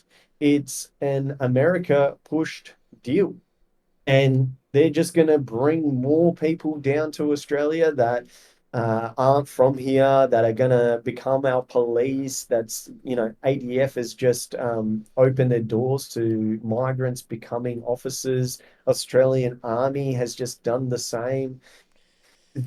That is insanity to me. You shouldn't have these people coming in and just becoming your police and then sending your police to another country to police the. It's just a whole clusterfuck of what's going on. And yeah, it just leads to more like away from digital ID and MyGov and all the other issues that we have. And we shouldn't have any internet foreign nations from within, even those protesters as well. We should not have any foreign nation coming and building bases here. And then we should also not have these temporary migrants that have come over and now are demanding visas. Yeah, it's insane. The the issue like the issue there is just so catastrophic if they're to like win in their stance. But then there's also the left-wing organization that props it up, that's like sends it all around Australia. There's now protests across every major city of Australia of these temporary migrants being like, give me a permanent visa right now. And that's another thing that we were touching on before about masquerading in good, but then doing evil.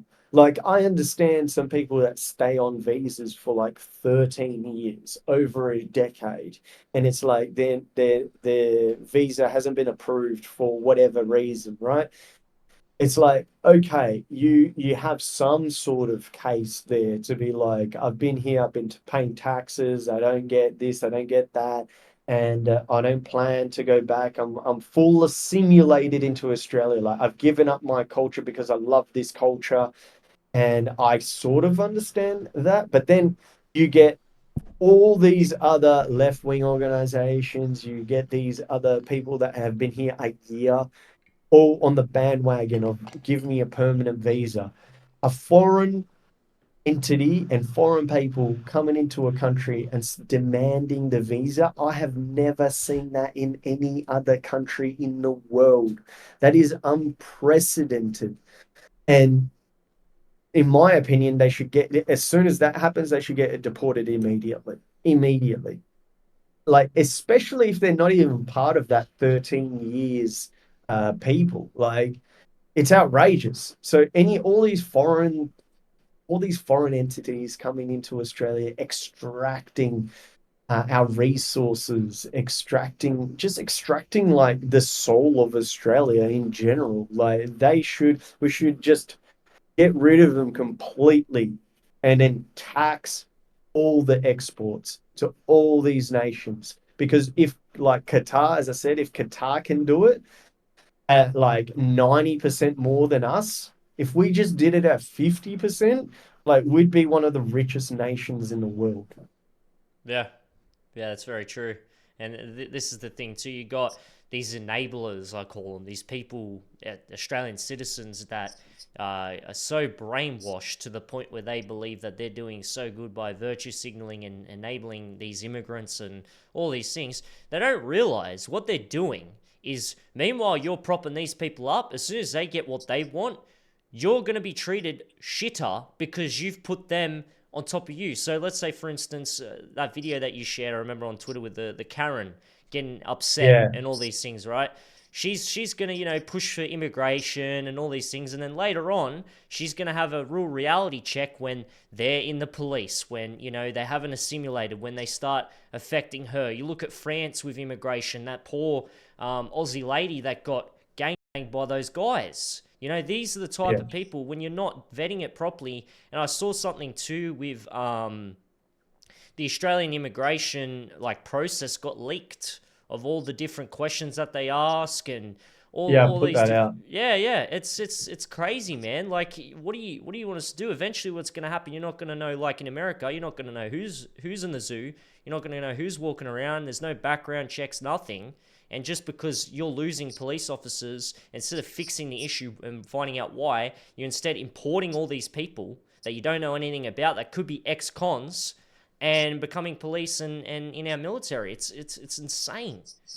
And these people you Yeah. watch will eventually start complaining about it. And it's like, well, what are you doing? It's crazy.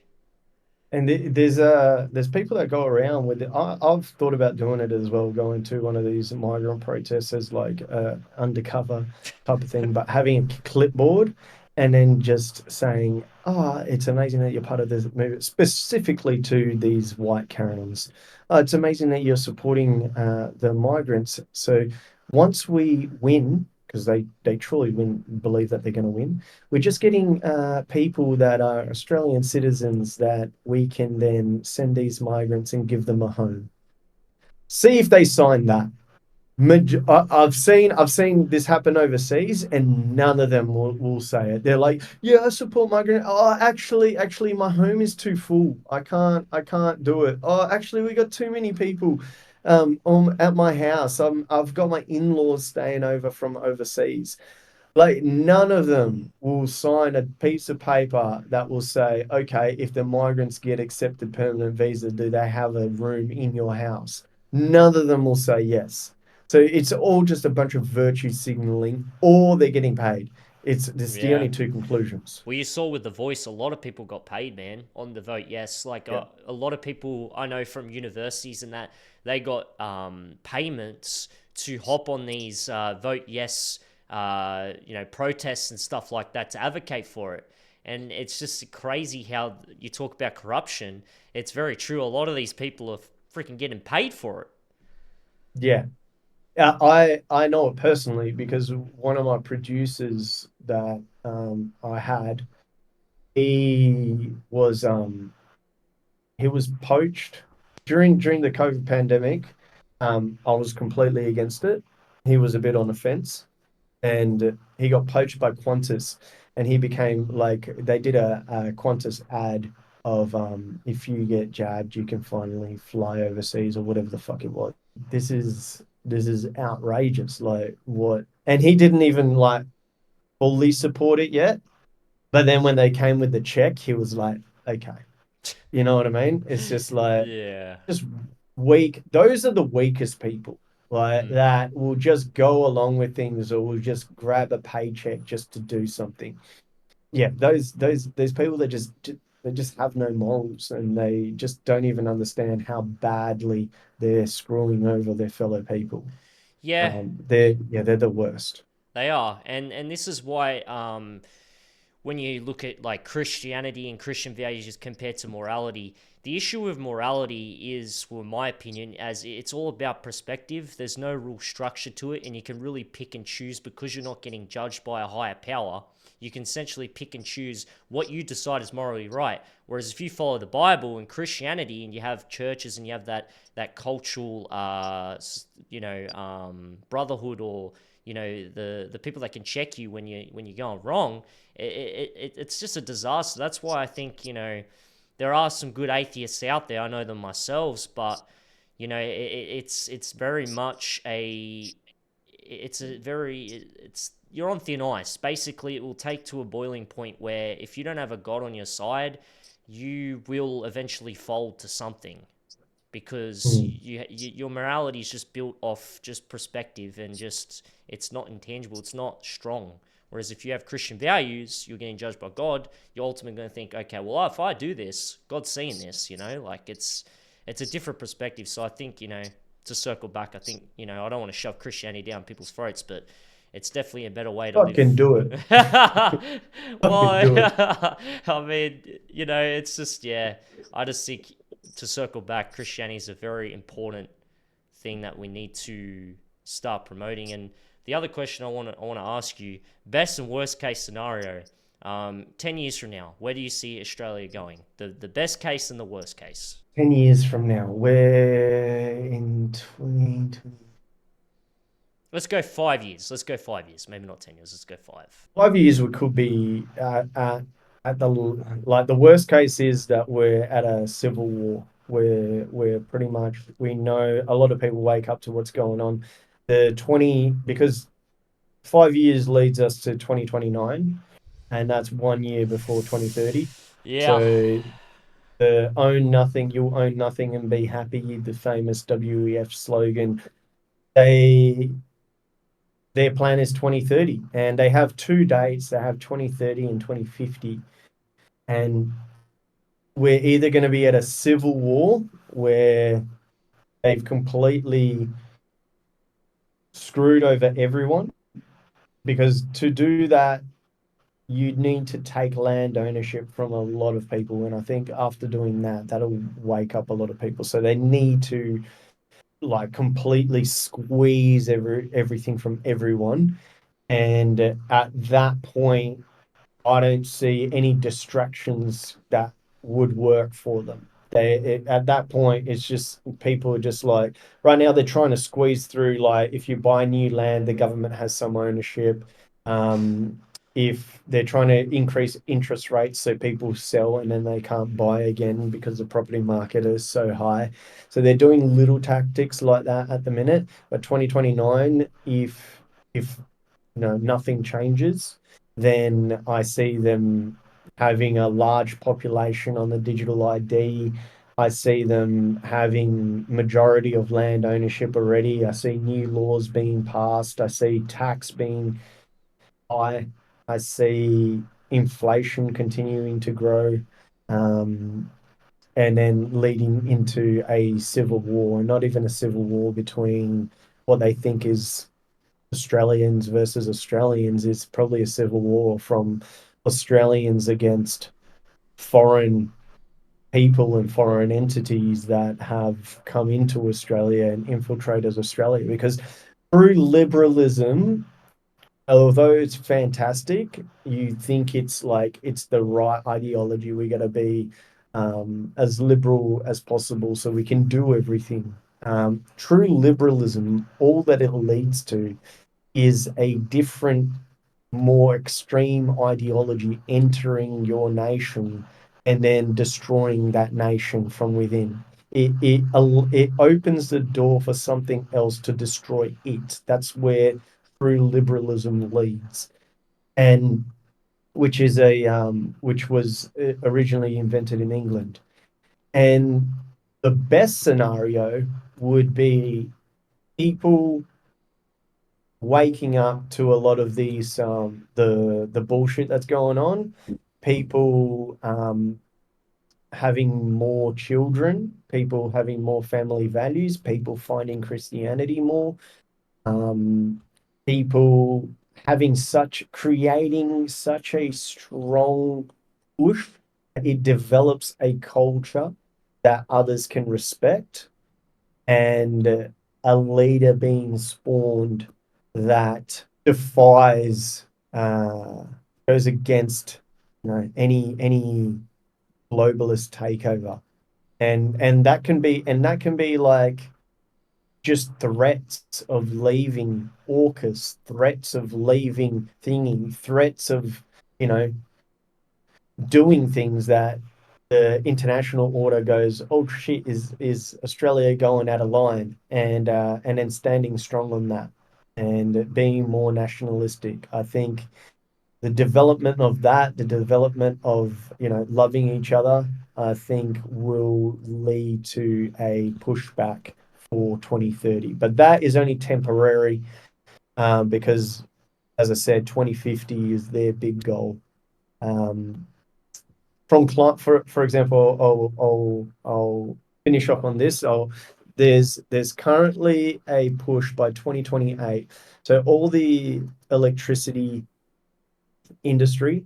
So the whether you're a broker within the electricity space, the energy space, or whether you're an enterprise business in an energy space, what they're getting told behind the scenes is that they've been given a list. So any company that has 500 employees needs to be net zero, um, by 2026, and then it gets heavier, 2027, 2028. So then it's 250, and then it's 100.